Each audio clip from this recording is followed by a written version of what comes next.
বাইরামান বাবাজিরা, অন্যান্য নবীদের কাছে নূরি মুজাসসাম জিবরিল আমিন কবার এসেছে?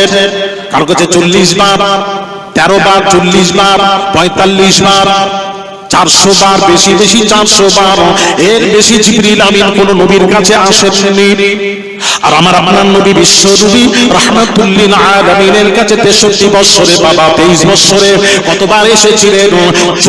বাবাজি 23,000, বাবা 24,000 বার, কোন রিওয়ায়াতে 27,000 বার নূরি মুজাসসাম জিবরিল আমিন রাসূলুল্লাহর কাছে এসেছিলেন। আচ্ছা, নিম্নে আমি ধরলাম 24,000 বার, 24,000 বার।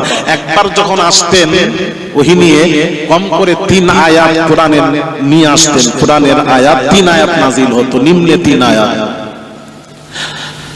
একবার 3 আয়াত যদি নাজিল হয় তাহলে কোরআন শরীফে 2000